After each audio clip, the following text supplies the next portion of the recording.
Qu'allez-vous faire le 9 juin prochain? Important, n'est-ce pas? Le sort de l'Union européenne, donc de votre pays, est entre vos petites mains d'électeurs ou d'électrices. Vous avez déjà entendu ça? C'est parce que vous avez assisté aux deux premières vidéos. Ceci est la troisième vidéo consacrée aux bases sur lesquelles est fondée l'Union européenne et nous attaquerons cette fois-ci à la politique environnementale. Est-elle possible ou non dans le cadre de l'Union européenne?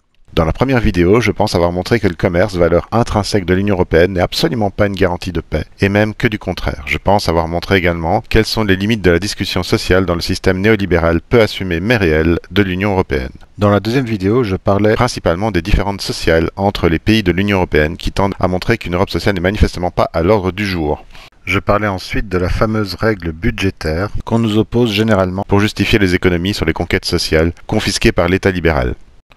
Je concluais la deuxième vidéo en évoquant les valeurs de l'Union européenne.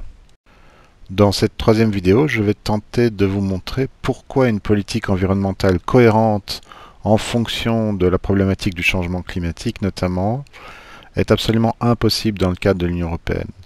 En fait, on a déjà effleuré ce problème-là à travers la prééminence du terme croissance, du libéralisme de manière générale, de l'omniprésence du marché comme une espèce de taureau sacré qu'on ne pourrait pas toucher et qu'il serait impossible de dépasser. Toute politique de type planificatrice, de type démocratique et citoyenne qui permettrait de considérer l'environnement comme une priorité est absolument impossible dans le cadre des traités de l'Union européenne. On va voir pourquoi, même si on a effectivement déjà vu quelques éléments dans les deux premières vidéos. Petit rappel, l'enregistrement qui suit est une partie, la dernière partie d'une formation donnée principalement par mon ami Didier Brissa, qui me demandait spécifiquement d'intervenir sur l'Union européenne et donc ses travers. Maintenant, un sujet quand même qui nous intéresse, qui aurait dû nous intéresser dès 2007, parce qu'on parlait déjà d'environnement à l'époque. Bon, ben dans le TFUE, le mot environnement n'apparaît qu'une seule fois dans un article, l'article 114. Le TFUE prône une protection de l'environnement, de santé ou des consommateurs en fonction de limites claires. Et voilà, donc dans le paragraphe 3.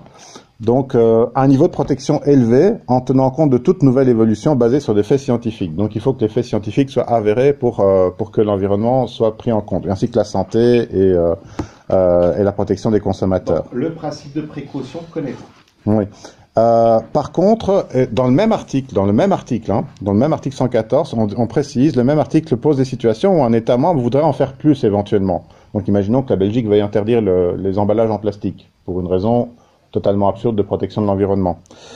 Eh bien, ça c'est prévu dans les paragraphes 4 et 5, mais dans le paragraphe 9, on expose aussi les recours qu'un autre État membre pourrait utiliser pour contrer ces actions. Imaginons que la Pologne décide de continuer à fabriquer des emballages en plastique et trouve que la Belgique elle va trop loin. Eh bien, la Belgique agit contre les traités de l'Union européenne en voulant interdire les emballages en plastique. Voilà. Alors, par contre, donc vous voyez les limites à l'environnement. Par contre, au niveau du marché, on va voir les limites. Donc, le marché intérieur comporte un espace sans frontières intérieures dans lequel la libre circulation des marchandises, des personnes, des services et des capitaux est assurée selon les dispositions des traités. Autrement dit, le marché libre, lui, il n'a pas de limite, contrairement à l'environnement ou à la santé des consommateurs. Donc, et selon, je ne sais pas ce que vous en pensez, mais moi, si j'avais été à l'origine de ce traité, c'est plutôt l'environnement que j'aurais privilégié par rapport au marché. Éventuellement, j'aurais astreint le marché à respecter des normes environnementales plutôt que l'inverse. C'est peut-être pour ça qu'ils m'ont pas appelé. Voilà. Oui, oui. Alors, pourtant, Christine Lagarde a dit en 2021, donc la présidente de la BCE, de la Banque Centrale Européenne, annonçait inclure la surchauffe climatique dans ses préoccupations. Et en 2024, vous avez peut-être entendu ça, donc au tout début de l'année, le Parlement de l'Union Européenne votait, après 2 ans de compromis, j'ai oublié une parenthèse, un règlement sur la restauration de la nature.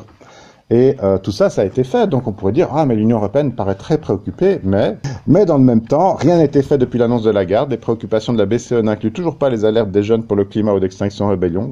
Rien du tout, ils s'en fichent. À la limite, même Extinction Rebellion est vu plutôt comme un acteur terroriste ces derniers temps.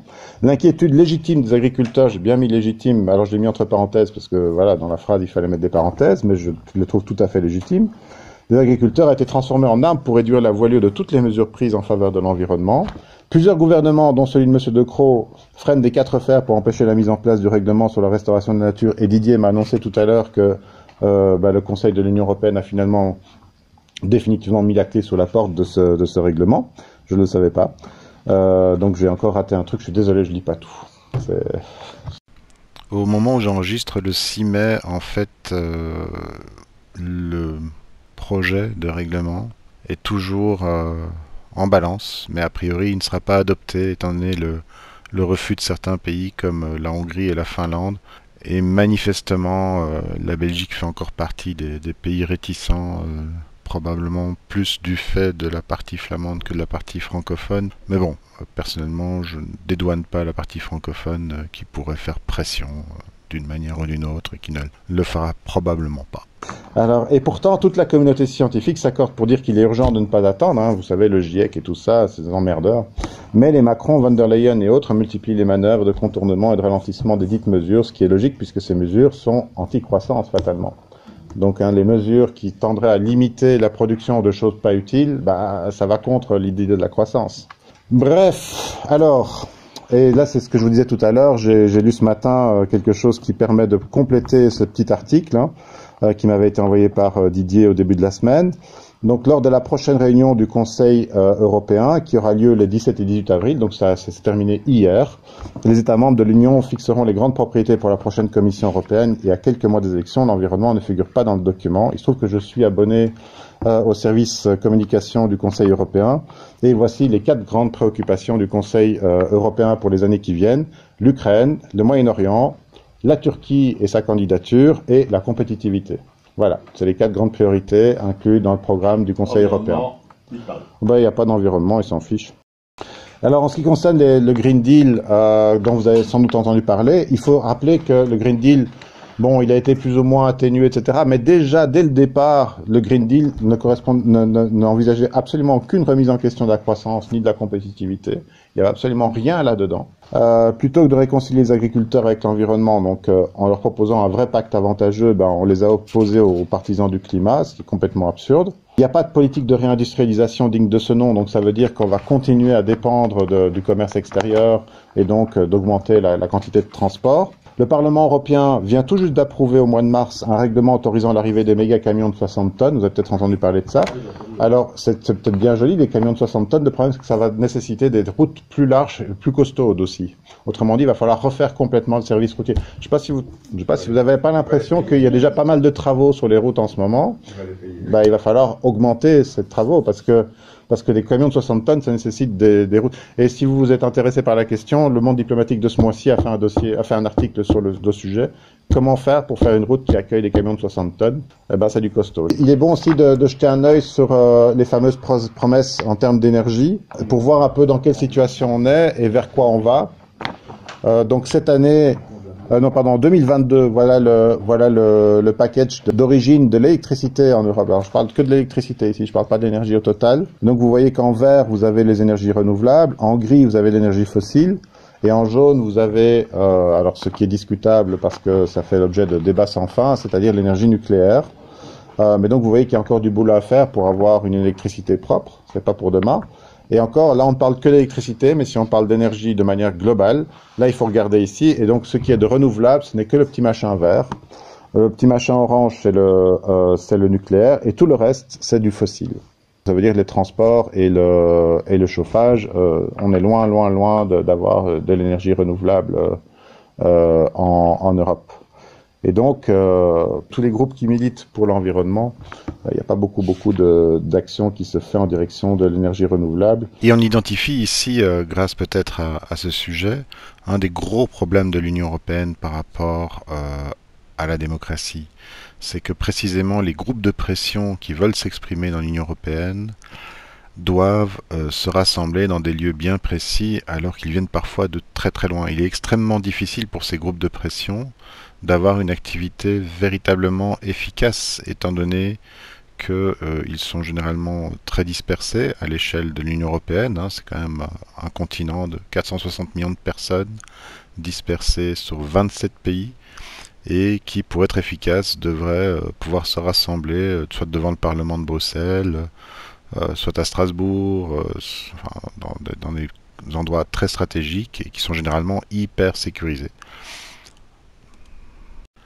L'Union européenne a été un projet qui, selon moi, alors selon mon étude historique personnelle, et je sais que c'est pas nécessairement le point de vue de tout le monde, mais ça a été, selon moi, un projet précisément en lutte contre la démocratisation de la société en Europe, qui était en marche jusqu'au lendemain de la Deuxième Guerre mondiale, et qui, depuis l'apparition de l'Union européenne, est plutôt en recul. Alors évidemment, ceci devrait faire l'objet d'une vidéo à part entière. Il y en a déjà d'ailleurs eu sur ma chaîne que j'ai réalisée en 2021, mais il est clair que alors qu'on avançait depuis le 19e siècle vers une extension de la démocratie, que ce soit via les élections, mais surtout via le développement des syndicats, des groupes de pression, des mutuelles, des coopératives, également de systèmes sociaux de plus en plus développés qui ont fini d'ailleurs par être récupérés, moi je dirais confisqués par les États, l'Union européenne a réussi à bloquer l'efficacité de tous ces appareils en délocalisant le pouvoir à un échelon supérieur où il a réduit l'impact des élections et où il a complètement anesthésié celui de tout ce qui est ONG, organisation de type syndicat, en imposant l'existence d'une espèce de super syndicat européen complètement euh, crémeux. Je n'ai pas d'autre terme en fait, malgré tout le respect que je puis avoir pour certains camarades qui en font partie, mais j'en suis extrêmement dégoûté. Terminons cette vidéo sur l'environnement et l'Union européenne avec quelques derniers éléments qu'on va voir et qui vont clôturer ce sujet. Voilà. Pour conclure, moi, ce que je ne peux que vous conseiller de vous être bon. Alors, vous connaissez sans doute le truc de droite, hein, puisque c'est la BD qui a été le plus vendue en français l'année dernière, et qui est fortement inspiré notamment du livre du Shift Project, c'est-à-dire Climat, crise, le plan de transformation de l'économie française. Et il se trouve que le Shift Project a une petite annexe en Belgique qui s'appelle les Shifters Belgium, dont je fais partie, et on essaye d'adapter ce plan de transformation de l'économie française à l'échelle belge. Bon, je ne suis qu'un modeste petit acteur d'une cinquantaine d'années. C'est une équipe très jeune qui est très chouette. Donc moi, je les suis avec mes possibilités, mais ils sont super. Et si vous avez l'occasion, donc tu peux cliquer encore. De les suivre, ça vaut vraiment la peine. Ils ont notamment, ils discutent notamment sur les traités européens. Ils sont beaucoup plus modérés que moi à ce niveau-là. Parce qu'ils espèrent pouvoir convaincre les acteurs politiques au niveau européen, puis ils sont jeunes, ils sont pleins d'enthousiasme.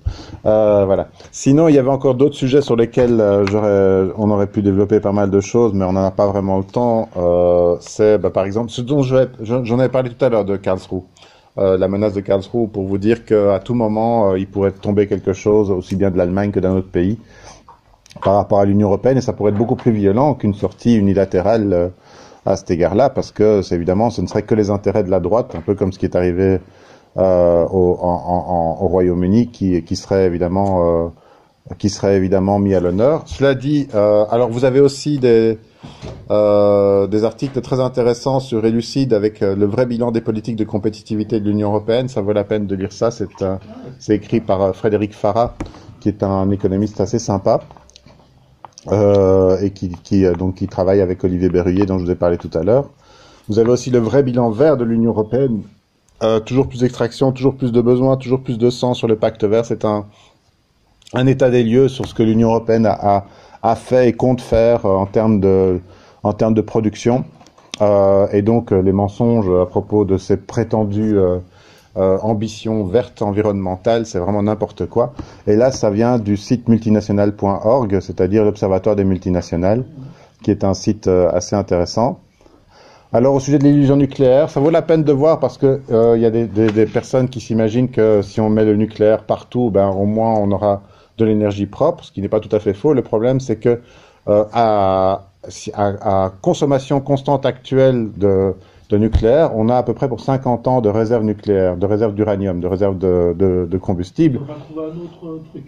Ah ben ils vont peut-être en trouver d'autres, donc mais ça c'est sachant qu'actuellement, vous vous souvenez, hein, donc en termes d'énergie, le nucléaire ça représente 20% de l'électricité et globalement, mais moins, allez, en termes de production d'énergie de manière globale, probablement une 10-15%, 10-15% de l'énergie globale à l'échelle européenne. Et qui a un bon bilan en matière de nucléaire si on est pro-nucléaire, ça voudrait dire que si on veut tout faire en nucléaire, il faut multiplier par entre 5 et 8. Et donc ça veut dire qu'on n'a plus 50 ans, mais on a maximum 10 ans de nucléaire pour l'Europe. Mais ça veut dire qu'on n'envisage même pas pour le reste du monde. Or, dans le reste du monde, le nucléaire est une énergie pratiquement marginale.